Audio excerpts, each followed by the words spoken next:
শিমের বীজের মতো দেখতে এগুলো থেকেই তৈরি হয় সয়াবিন তেল। আসলে এগুলোই হচ্ছে সয়াবিন এবং সয়ার বীজ।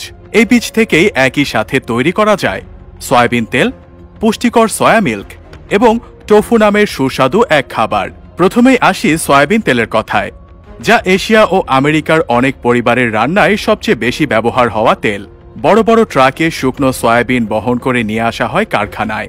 সয়াবিনগুলোকে পরিষ্কার করা হয়, পরে এগুলো একটা বিশেষ মেশিনের মধ্য দিয়ে যায়, যা সয়াবিনের খোসা ছাড়িয়ে দেয়। খোসা ছাড়ানোর পর সয়াবিনগুলো গরম করা হয়, যাতে তেল বের করা সহজ হয়। গরম করার পর সয়াবিনগুলো শক্তিশালী মেশিন দিয়ে চাপ দেয়া হয়। এই চাপ দেওয়ার ফলে সয়াবিন থেকে বেশিরভাগ তেল বের হয়ে আসে। তবে এখানেই শেষ হয় না। তেলে কিছু ময়লা থাকে, তাই পরিষ্কার করার দরকার হয়। ডিগামিং নামে এক প্রক্রিয়ার মাধ্যমে তেল থেকে আঠালো উপাদানগুলো সরিয়ে নেওয়া হয়। এরপর অ্যাসিড দূর করার জন্য নিউট্রালাইজড করা হয়।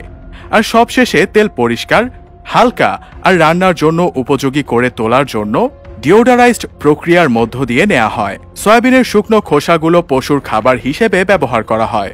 এরপর আসা যাক সয়া মিল্ক বা সয়া দুধের কথায়। যাদের গরুর দুধের সমস্যা বা এর বিকল্প চান, তাদের মধ্যে সয়া দুধ বেশ জনপ্রিয়। কারখানায় সয়াবিন দুধ তৈরির কাজও অনেকটা তেলের মতো করেই শুরু হয়। সয়াবিনগুলো পরিষ্কার করে কয়েক ঘন্টা পানিতে ভিজিয়ে রাখা হয়। ভেজানোর ফলে বিনগুলো নরম হয়ে যায়। নরম হলে সয়াবিনগুলোকে ঘন সাদা তরলে পরিণত করা হয়। কাঁচা স্বাদ দূর করতে আর জীবাণু দূর করার জন্য মিশ্রণটি সেদ্ধ করা হয়। সেদ্ধ করার পর ওকারা নামে পরিচিত কঠিন সয়াবিনের মণ্ড সরাতে মিশ্রণটি ছেঁকে নেওয়া হয়। অবশিষ্ট তরলটি হল সয়া দুধ। এই দুধে কখনো কখনো ভ্যানিলা, চকলেট বা সামান্য মিষ্টি যোগ করে প্যাকেট করার আগে স্বাদ বাড়ানো হয়। তারপর এটি ঠান্ডা করে জীবাণুমুক্ত পাত্রে ভরে রাখা হয়। সয়া মিল্ক বেশ সুস্বাদু, প্রোটিনে ভরপুর আর অনেক রেসিপিতে এটি ব্যবহৃত হয়। এবার আসা যাক টোফুর কথায়, যাকে কখনো কখনো বিন দইও বলা হয়। এই নরম, সাদা, প্রোটিন সমৃদ্ধ খাবারটি অনেক এশিয়ান দেশে খুব পছন্দের। আর এই টোফু সরাসরি সয়া মিল্ক থেকে তৈরি করা হয়।